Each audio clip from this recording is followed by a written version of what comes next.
जान लीजिए कि जो आपके यूपी बोर्ड्स के पेपर में शारीरिक शिक्षा में भी इससे पूछा जाता है।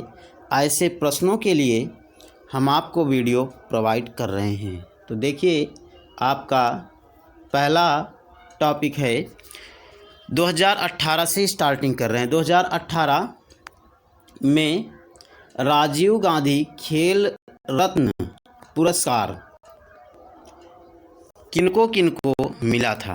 तो देखिए, राजीव गांधी खेल रत्न पुरस्कार 2018, ये सबसे पहला पुरस्कार सुश्री एस मीराबाई चानू को मिला था और दूसरा श्री विराट कोहली को यह राजीव खेल रत्न पुरस्कार मिला था।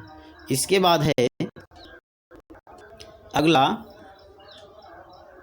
द्रोणाचार्य पुरस्कार, यह भी 2018 का द्रोणाचार्य पुरस्कार। इसमें पहला पुरस्कार सूबेदार चेनंदा अच्छा कुटप्पा को द्रोणाचार्य पुरस्कार 2018 में मिला था। 2018 में अत्यधिक लोगों को द्रोणाचार्य पुरस्कार से नवाजा गया है। तो आप देखिए, अभी ये द्रोणाचार्य पुरस्कार के ही क्रम में है। दूसरा है श्री विजय शर्मा को द्रोणाचार्य पुरस्कार, तीसरे पर श्री ए निवास राव, चौथे पर श्री सुखदेव सिंह पन्नू, पांचवें पर श्री क्लैरेंस लोबो को द्रोणाचार्य पुरस्कार प्रदान किया गया था 2018 में। इसके बाद देखिए, छठे पर है श्री तारक सिन्हा, सातवें पर श्री जीवन कुमार शर्मा, आठवें पर है श्री वी आर वेडू। इसके बाद हैं अर्जुन पुरस्कार। अर्जुन पुरस्कार, यह भी 2018 में अर्जुन पुरस्कार किन किन लोगों को प्रोवाइड किया गया था, ये आप यहाँ देखेंगे। पहला, सबसे पहले श्री नीरज चोपड़ा को अर्जुन पुरस्कार प्रोवाइड किया गया था। इसके बाद दूसरे पर नायब सूबेदार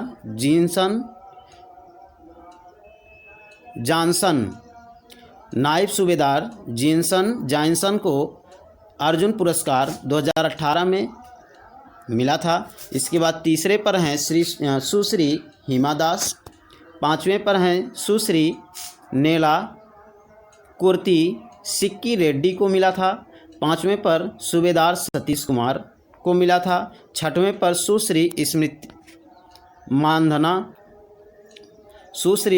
स्मृति मानधाना को यह पुरस्कार प्रोवाइड किया गया था। इसके बाद हैं सातवें पर श्री शुभंकर शर्मा, आठवें पर श्री मनप्रीत सिंह, नौवें पर सुश्री सविता को और 10वें पर हैं कर्नल रवि राठौर, 11वें पर हैं सुश्री राही वर्णवत, 12वें पर श्री अंकुर मित्तल, 13वें पर सुश्री श्रेयसी सिंह, सुश्री मनिका बंत्रा।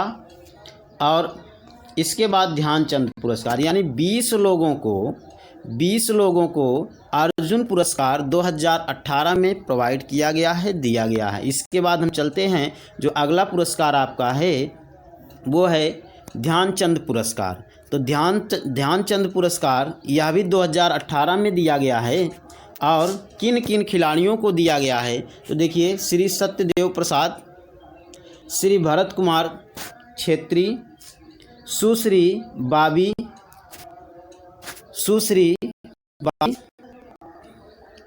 अलायसिस, श्री चोंगले दादू दत्तात्रेय को ध्यानचंद पुरस्कार 2018 में दिया गया है। इसके बाद आगे है राष्ट्रीय प्रोत्साहन पुरस्कार 2018। तो पहला इसमें है, वर्ग कौन कौन से हैं।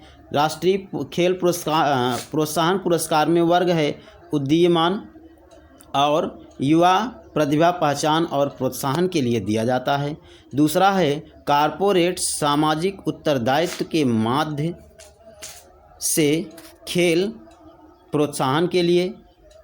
और इसके बाद तीसरे पे हैं विकास के लिए। इसके बाद आपका है कि मौलाना अबुल कलाम आज़ाद MAKA ट्रॉफी 2017-18 गुरु नानक देव विश्वविद्यालय अमृतसर में चयनित खिलाड़ियों को 25 सितंबर 2018 को राष्ट्रपति भवन में आयोजित विशेष समारोह में राष्ट्रपति द्वारा पुरस्कार प्रदान किए जाएंगे और इसमें राजीव गांधी खेल रत्न पुरस्कार प्राप्त करने वाले को पदक और प्रशस्ति पत्र के अतिरिक्त 7.5 लाख रुपए का नगद पुरस्कार दिया जाएगा। अर्जुन, द्रोणाचार्य तथा ध्यानचंद पुरस्कार प्राप्त करने वाले प्रत्येक खिलाड़ियों को लघु प्रतिमाएं, प्रमाण पत्र और 5 लाख रुपए का नगद पुरस्कार दिए जाएंगे। यानी ये सभी पुरस्कार जो आप अभी तक पीछे आपको बताया गया वो सभी पुरस्कार खेलों से संबंधित हैं। राष्ट्रीय खेल प्रोत्साहन पुरस्कार 2018 में कंपनियों को एक ट्रॉफी और प्रशस्ति पत्र दिया जाता है। अंतर विश्वविद्यालय टूर्नामेंट में शीर्ष प्रदर्शन करने वाले विश्वविद्यालय के MAKA ट्रॉफी 10 लाख रुपए का पुरस्कार और प्रमाण पत्र दिया जाएगा। तो ये सभी और इसके आगे है संयुक्त राष्ट्र मानवाधिकार परिषद, United Nations human right council. इसमें यह मानवाधिकार परिषद पर आधारित है और यह संयुक्त राष्ट्र संघ ने मानव अधिकार आयोग की स्थापना वर्ष 1946-47 में आर्थिक एवं सामाजिक परिषद की एक कार्यात्मक समिति के रूप में की थी, जिसका मुख्य कार्यालय प्रतिवेदन तैयार करना, जिसका मुख्य कार्य है कि प्रतिवेदन एक प्रकार का तैयार करना, अधिकारों के अंतर्राष्ट्रीय बिल, नागरिक स्वतंत्र, स्त्री दशा, ये सभी जो है इसके कार्य हैं। और यह अधिकार आयोग स्थापना जो है 1946-47 में हुई थी। तो इसके बाद यदि आप हमारे चैनल को पहली बार विजिट कर रहे हों तो परफेक्ट स्टडी 68 को सब्सक्राइब करें। इसके बाद का आगे का है कि आपको हम जनरल साइंस से ही संबंधित कुछ किरणों के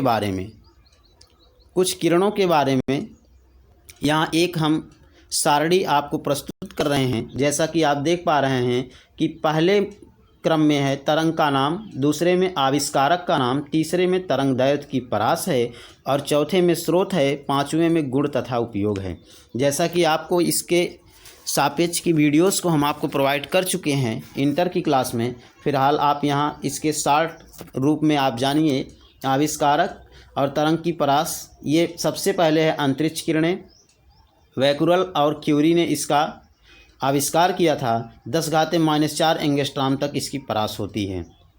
दूसरा है गामा किरणें। स्रोत और उपयोग, गुण और उपयोग आप यहाँ आगे दिया गया है। तरंग का नाम है गामा किरणें, इसको भी वैकुरल तथा क्यूरी ने ही आविष्कार किए थे। 10⁻⁴ एंगस्ट्रॉम से 1 एंगस्ट्रॉम तक इसकी परास होती है।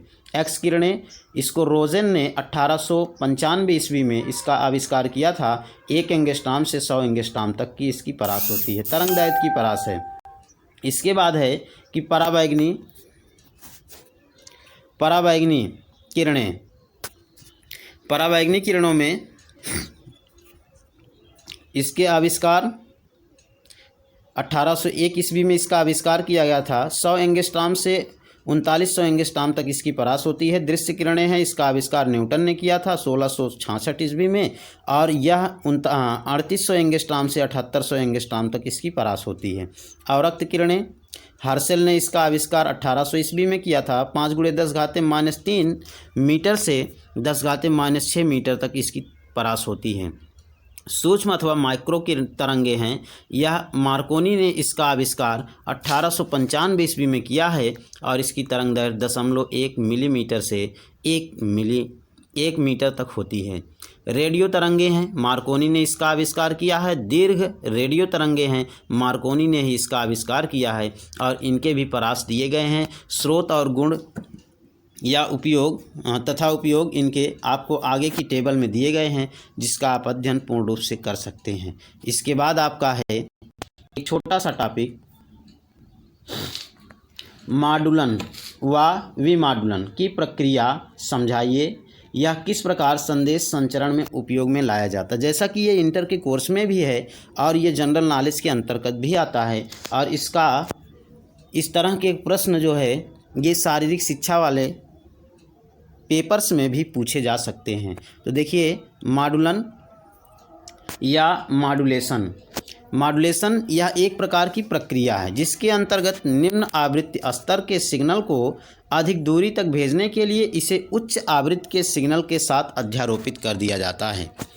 उच्च आवृत्ति के सिग्नल के साथ अध्यारोपित कर दिया जाता है। निम्न आवृत्ति की अध्यारोपित की जाने वाली तरंगों को मॉड्यूलेटिंग तरंगें, उच्च आवृत्ति की तरंगों को वाहक तरंगे, यानी जो तरंगें अध्यारोपित की जा रही हैं उनको हम क्या कहते हैं, मॉड्यूलेटिंग तरंगे, और जिस पर अध्यारोपित की जा रही हैं उसको हम वाहक तरंगे कहते हैं। इसके बाद है कि मॉडुलन प्रक्रिया में प्राप्त परिणामी तरंगों को मॉडुलित तरंगे कहते हैं, यानी दोनों के अध्यारोपण के पश्चात जो तरंगें प्राप्त होती हैं उसको हम मॉडुलित तरंगे कहते हैं। इसके बाद यहाँ तक आप जो है आज जनरल नॉलेज का थोड़ा सा पार्ट पढ़े हैं जो साइंस से ही संबंधित है, और इसके बाद की प्रक्रिया यानी इसके बाद वाला जो पार्ट्स है या इस तरह के और वीडियोस को हम आपको प्रोवाइड करते रहेंगे। आप हमारे चैनल पर बने रहें। Thank you.